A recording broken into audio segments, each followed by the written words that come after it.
प्रधानमंत्री नरेंद्र मोदी ने आज तीसरी बार वाराणसी लोकसभा सीट के लिए नामांकन दाखिल किया। इस दौरान काशी में दिग्गजों का जमावड़ा लगा रहा। आपको बता दें कि उनके नामांकन में शामिल होने के लिए 4 प्रस्तावक भी शामिल थे।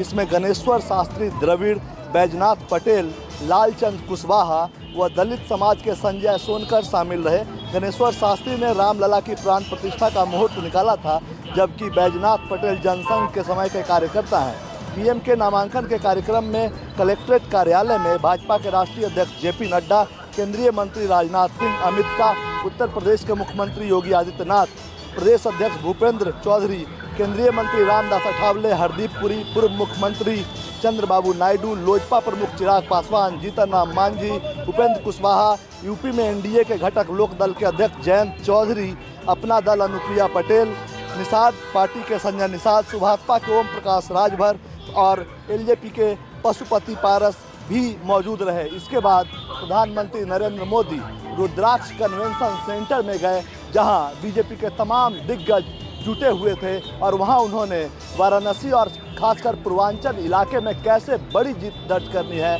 इसके लिए जीत का मंत्र भी अपने कार्यकर्ताओं को दिया। इस दौरान पूरे कार्यक्रम के दौरान जय श्री राम के नारे गूंजते रहे। कैमरामैन धर्मेंद्र साहू के साथ कुमार गौरव, न्यूज़ 24 वाराणसी। प्रधानमंत्री के नामांकन के पहले भव्य तस्वीरें आज बनारस में दिखाई दी। सुबह 9:30 बजे जब गोदौलिया चौक से चलते हुए दशाश्वमेध घाट पर पूजा अर्चना के लिए प्रधानमंत्री मोदी पहुंचे, वहां उन्होंने पूजा अर्चना की। 5 पुजारियों ने उनको पूजा अर्चना कराई, गंगा में जल चढ़ाया। उसके बाद विधिवत पूजा पाठ करने के बाद प्रधानमंत्री काशी के कोतवाल काल भैरव का दर्शन करने पहुंचे। काल भैरव पे भी वहाँ पे काफ़ी भीड़ लगी थी प्रधानमंत्री को देखने के लिए, उनसे मिलने के लिए। फिर उसके बाद प्रधानमंत्री मोदी वहाँ से अपना नामांकन करने के लिए कचहरी गए। कैमरामैन अजय के साथ प्रशांति, न्यूज़ 24 वाराणसी। चौथे चरण का मतदान पूरा हो चुका है और अब हम 5वें चरण की तरफ बढ़ गए हैं और ऐसे में भाजपा ने 5 स्तरीय कार्यक्रमों की एक रूपरेखा तैयार की है और इसके हिसाब से ही अब संगठन को दायित्व सौंपा गया है। यहाँ आपको बता दें कि पहला स्तर घर घर अभियान चलाने का है, जबकि दूसरा अधिवेशन करना है। तीसरे स्तर में सम्मेलन और चौथे में रोड शो किए जाएंगे। 5वें स्तर में रैलियों को रखा गया है। पार्टी के मोर्चा, प्रकोष्ठ और अन्य संगठनों के 30,000 से अधिक कार्यकर्ताओं को घर घर अभियान में लगाया गया है, जो लोगों को वोटर स्लिप सौंप रहे हैं। इस अभियान में बीच बीच में पार्टी के राष्ट्रीय और प्रदेश स्तर के पदाधिकारी भी जुड़ेंगे। भाजपा के 100 से अधिक नेताओं, मंत्री और पार्टी कार्यकर्ताओं का इस वक्त अलग अलग जगह पर डेरा डाला गया है। बीजेपी अपनी पूरी टीम को इस वक्त चुनाव प्रचार में उतार चुकी है। कैमरामैन नितिन के साथ दिव्या अग्रवाल, दिल्ली, न्यूज़ 24। देश में चल रहे लोकसभा के 4 चरण पूरे हो चुके हैं और 5वें चरण के लिए 20 मई को मतदान होना है। इस 5वें चरण में मुंबई की 6 सीट भी शामिल है, जिसके लिए चुनाव प्रचार जोर पकड़ता जा रहा है। बुधवार के दिन प्रधानमंत्री मुंबई में होंगे और एक रोड शो करेंगे। प्रधानमंत्री का ये रोड शो करीब 2.5 किलोमीटर के आसपास का होगा, जो मुंबई के घाटकोपर के LBS मार्ग पर श्रेयस सिग्नल से शुरू होते हुए कांजूर मार्ग के गांधी मार्केट पर समाप्त होगा। इसके साथ ही शुक्रवार के दिन ही प्रधानमंत्री मुंबई के शिवाजी पार्क में सभा को संबोधित भी करेंगे। इस दौरान महाराष्ट्र नवनिर्माण सेना के प्रमुख राज ठाकरे भी प्रधानमंत्री मोदी के साथ मंच साझा करेंगे। तो वहीं शुक्रवार के दिन ही मुंबई के BKC इलाके में इंडिया गठबंधन की सभा का भी आयोजन किया गया है। इस सभा में इंडिया गठबंधन के तमाम बड़े चेहरे शामिल होंगे। मल्लिकार्जुन खड़गे, उद्धव ठाकरे, शरद पवार और अरविंद केजरीवाल जैसे नेता इस इंडिया गठबंधन की रैली को संबोधित करेंगे। कैमरा पर्सन अचल सिंह के साथ अंकुश जायसवाल, न्यूज़ 24 मुंबई। लोकसभा चुनाव के 4 चरण पूरे हो चुके हैं और अगले 3 चरण काफी मायने रखते हैं राजनीतिक दलों के लिहाज से। राजस्थान के राजनीतिक दल भी अलग अलग राज्यों में जाकर अपनी पार्टी की इकाइयों की मदद करने में तुले हैं।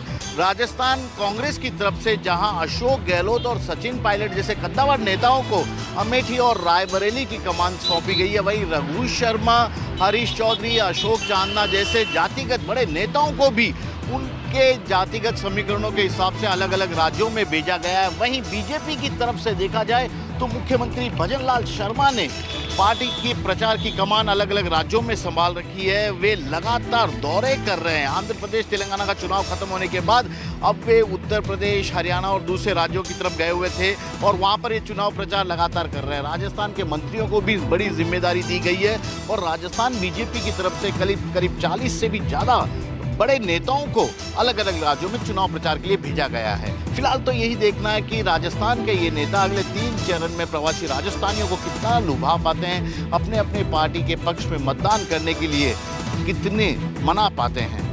कैमरामैन विक्रम सिंह भाटी के साथ श्रीवत्सन, जयपुर न्यूज़ 24। पंजाब की 13 लोकसभा सीटों पर नामांकन पत्र दाखिल करने का आज आखिरी दिन है और यही कारण है कि कल 209 नामांकन पत्र दाखिल किए गए, जिनमें बठिंडा से हरसिमरत कौर बादल ने नामांकन पत्र दाखिल किया तो पटियाला से परनीत कौर, इसी तरह लुधियाना से अमरिंदर सिंह राजा बड़िंग ने नामांकन पत्र दाखिल किया और इसी तरह ही अनंतपुर साहब से कल विजेंद्र सिंगला ने भी नामांकन पत्र दाखिल किया। और आज क्योंकि आखिरी दिन है तो आखिरी दिन भी श्री अनंतपुर साहब से भारतीय जनता पार्टी के उम्मीदवार सुभाष शर्मा ने अपना नामांकन पत्र दाखिल किया तो चंडीगढ़ से मनीष तिवाड़ी ने भी अपना नामांकन पत्र दाखिल कर दिया। फिलहाल सभी की नज़रें चंडीगढ़ में लग गई हैं क्योंकि चंडीगढ़ में अब सीधा मुकाबला कांग्रेस और भारतीय जनता पार्टी के बीच होगा, क्योंकि श्रोमणी अकाली दल ने अपना उम्मीदवार चंडीगढ़ में ना उतारने का फैसला किया है। फिलहाल स्थिति धीरे धीरे स्पष्ट होने लगी है और जो चुनाव प्रचार है बड़ी तेज़ी के साथ पंजाब में चल भी रहा है। कैमरामैन गंभीर सिंह राणा के साथ विशाल इंग्लिश न्यूज़ 24 चंडीगढ़। लोकसभा चुनाव में हॉट सीट बन चुके हिमाचल प्रदेश के मंडी संसदीय क्षेत्र से मंगलवार को भाजपा प्रत्याशी कंगना रनौत ने अपना नामांकन पत्र निर्वाचन अधिकारी अपूर्व देवगन के समक्ष दायर किया। नामांकन से पहले कंगना ने डीसी ऑफिस तक रोड शो भी किया।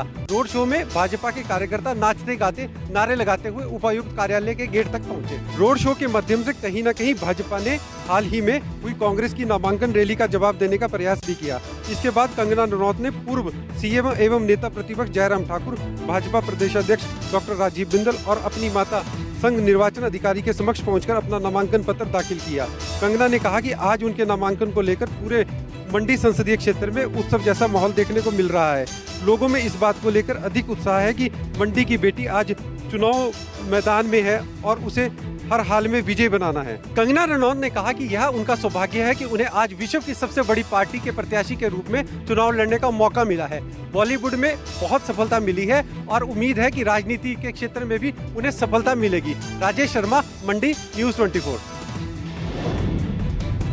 बिहार बीजेपी के वरिष्ठ नेता, राज्यसभा सांसद और बिहार में वर्षों तक डिप्टी सीएम और वित्त मंत्री रहे सुशील कुमार मोदी का कल दिल्ली में निधन हुआ था और आज उनका पार्थिव शरीर पटना पहुंचा। आप देख सकते हैं इसी गाड़ी में उनका जो पार्थिव शरीर है वो यहाँ पहुंचा है और यहाँ से वो उनके कदम कुआं स्थित आवास जाएगा। और आज सुशील मोदी की जो शव यात्रा है वो उनके घर से निकलेगी, जो अलग अलग मार्गों से होते पहले विधान परिषद पहुंचेगी और वहाँ से बीजेपी ऑफिस और आज शाम में पटना के दीघा घाट में उनका अंतिम संस्कार किया जाएगा।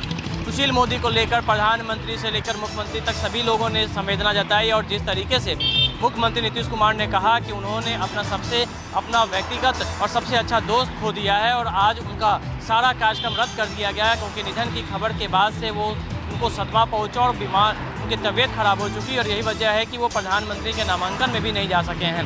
सुशील मोदी का एक लंबा इतिहास रहा है। बिहार की राजनीति के वो महापुरुष कहे जाते हैं और पटना के दीघा घाट में उनका अंतिम संस्कार किया जाएगा। अमिताभ ओझा, पटना न्यूज़ 24। जम्मू कश्मीर में सुरक्षा बलों का आतंकियों की तलाश में महा ऑपरेशन चल रहा है, ऑपरेशन शत्रुनाश। हमारे बहादुर जवान चुन चुनकर आतंकियों को जहानुम पहुंचा रहे हैं। अब ये आतंकी जो हैं जंगल के बीचों बीच बने हाइडआउट्स में छिपे हुए हैं ताकि हमारे बहादुर जवानों की निगाहों से बच सकें। आतंकियों की तलाश में पुंछ, राजौरी, उधमपुर और कठुआ में बड़ा सर्च ऑपरेशन चलाया जा रहा है। उधमपुर पुलिस की ओर से 6 आतंकियों के स्केच जारी किए गए हैं और जो भी इन आतंकियों की जानकारी देगा उसे 10-10 लाख का इनाम दिया जाएगा। लगातार सीमा पार से पाकिस्तान ये कोशिश कर रहा है कि ज्यादा संख्या में आतंकियों की भारतीय सीमा में घुसपैठ करवाई जा सके, लेकिन हमारे जवान बेहद ज्यादा अलर्ट हैं। चाहे बीएसएफ के जवान अंतर्राष्ट्रीय सीमा पर तैनात हो या फिर एलओसी पर भारतीय सेना के जवान हो, इन बहादुर जवानों के होते हुए हमारी सरहद पर कोई आतंकी तो क्या, कोई परिंदा भी पर नहीं मार सकता। कैमरामैन पवन के साथ पंकज शर्मा, न्यूज़ 24, जम्मू।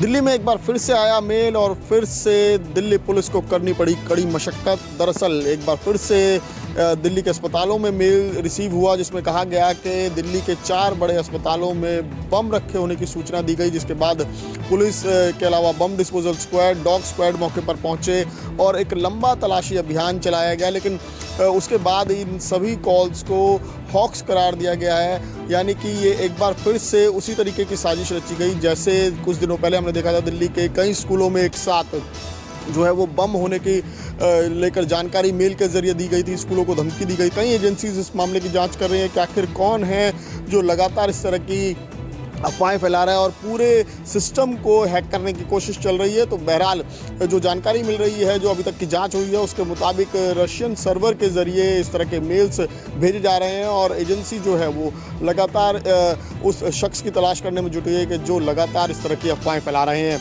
कमिश्नर साहिल के साथ में कौशिक, न्यूज़ 24, दिल्ली।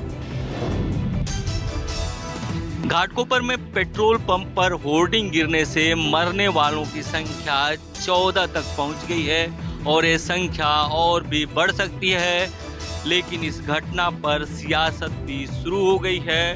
विपक्ष का सवाल है कि इतनी बड़ी होर्डिंग बिना प्रशासनिक मदद के कैसे चल रही थी। सवाल इसलिए है क्योंकि इसमें मरने वालों की संख्या लगातार बढ़ रही है। घटना के बाद मुख्यमंत्री एकनाथ शिंदे आए थे, उन्होंने घटना के जांच का आदेश दिया और कहा कि जो लोग भी दोषी हैं उन पर कार्रवाई की जाएगी। बीएमसी कमिश्नर भी घटनास्थल पर पहुंचे थे। बीएमसी कमिश्नर ने कहा कि होर्डिंग पर पहले भी फाइन लगाई गई थी, लेकिन सवाल ये है कि सिर्फ फाइन लगाकर क्या बीएमसी चुप्पी साध लेती है, जब ये होर्डिंग इलीगल थी, ये होर्डिंग गिर सकती थी, ऐसी संभावना थी, बिल्कुल पेट्रोल पंप के बगल में लगी थी, तो क्यों नहीं इस पर कार्रवाई की गई। सुनील के साथ इंद्रजीत सिंह। मुंबई के घाटकोपर इलाके में हुए होर्डिंग हादसे पर सियासत तेज हो गई है। भारतीय जनता पार्टी ने उद्धव ठाकरे के साथ ईगो मीडिया कंपनी के मालिक भावेश भिंडे का फोटो शेयर कर जो है आरोप लगाया है कि भावेश को मातोश्री का संरक्षण प्राप्त था। भारतीय जनता पार्टी के विधायक राम कदम ने उद्धव ठाकरे और भावेश का एक साथ फोटो शेयर कर आरोप लगाया है कि घाटकोपर में अवैध होर्डिंग को किसका संरक्षण था, इस तस्वीर से साफ हो गया है। दूसरी तरफ भाजपा विधायक और पार्टी के नेता नितेश राणे ने आरोप लगाया कि ईगो मीडिया का मालिक भावेश भिंडे का संजय राउत के भाई सुनील राउत से क्या संबंध है। जब बीएमसी ने कंपनी को होर्डिंग निकालने का नोटिस दे दिया था तो उसे क्यों नहीं निकाला गया। भावेश भिंडे को किसका संरक्षण प्राप्त था। हमारी मांग है कि इस मामले में जो भी दोषी है उस पर कड़ी से कड़ी कार्रवाई की जानी चाहिए। कैमरामैन संजय के साथ राहुल पांडे, न्यूज़ 24, मुंबई। अमेठी में चुनाव प्रचार की जंग बेहद तेज हो गई है। एक तरफ स्मृति ईरानी है जो एनडीए की उम्मीदवार है, तो दूसरी तरफ गांधी परिवार के करीबी केएल शर्मा मैदान में है। स्मृति ईरानी के पक्ष में आज जेपी नड्डा और सीएम योगी आदित्यनाथ पहुंच रहे हैं, तो केएल शर्मा के समर्थन में आज प्रियंका गांधी ताबड़तोड़ जनसभाएं अमेठी में कर रही हैं। गांधी परिवार की प्रतिष्ठित सीट मानी जाने वाली अमेठी लोकसभा में चुनाव प्रचार की जंग बेहद तेज हो गई है। एक तरफ स्मृति ईरानी है जो बीजेपी की उम्मीदवार हैं, तो दूसरी तरफ गांधी परिवार के करीबी केएल शर्मा इंडिया गठबंधन की तरफ से प्रत्याशी हैं। केएल शर्मा को चुनाव जितवाने के लिए कांग्रेस के साथ समाजवादी पार्टी भी पूरा जोर लगा रही है।